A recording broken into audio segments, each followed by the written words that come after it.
Greetings, YouTube. Today we're going to talk about Christian love.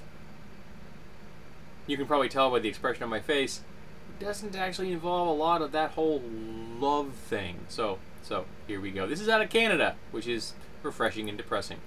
A furniture manufacturer in Devlin near Fort Frances, Ontario has closed its doors for what it calls religious reasons after workers voted in favor of joining a union. Gingrich Woodcraft, somewhat ironic that he owns a furniture store, a company, said in a statement that as Christian business owners, their personal beliefs do not allow them freedom to work with a labor union.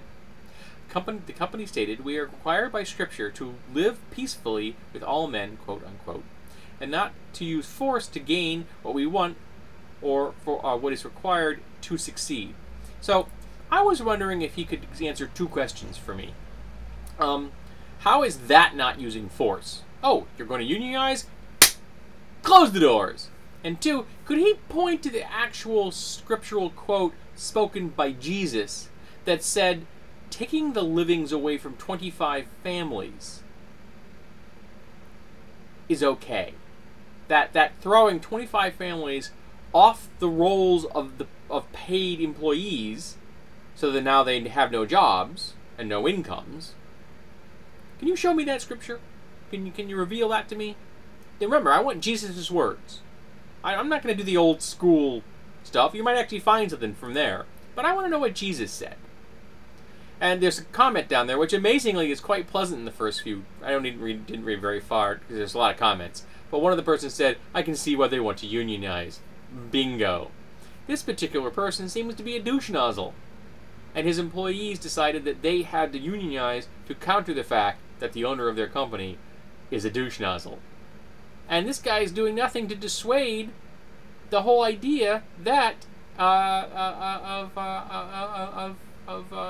oh, sorry, the guy's name's Leon Gingrich, not Gingrich Woodcraft. I apologize. I get confused there for a second. That would have been funny if his name was actually Woodcraft, but it wasn't. But Leon Gingrich. Is he related to Newt Gingrich? Because there's a distinct family with some really unpleasant attitudes. I just can't imagine Gingrich is a common name. Someone can tell me if it is. Maybe it's common in Canada. But this isn't love. It's also illegal. And the labor union is filing a complaint, and they're probably going to win because you don't get to do that.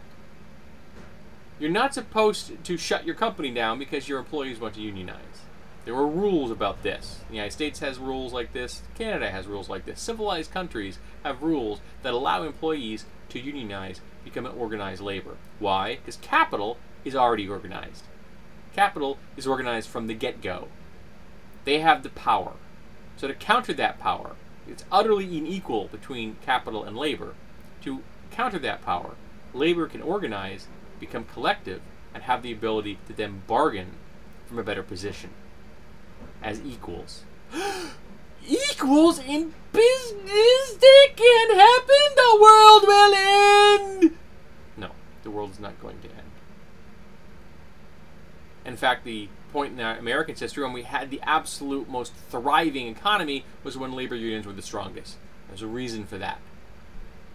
Employees being able to bargain collectively helps them get what they need to function and survive. It helps to make sure that they are stable middle-class families and they're going to have a future where their children become stable middle-class families.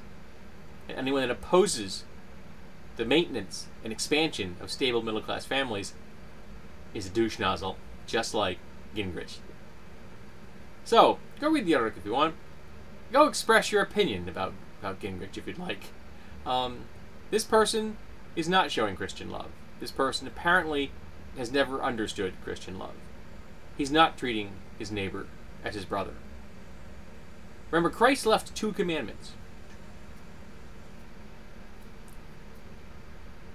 Love thy God, love thy neighbor. Now, I can't speak for the first, because maybe Gingrich has a really weird way of loving his God. But I can tell you, most assuredly, he is not following the second. Or, I should count this more appropriately for Mr. Gingrich, he is not following the second.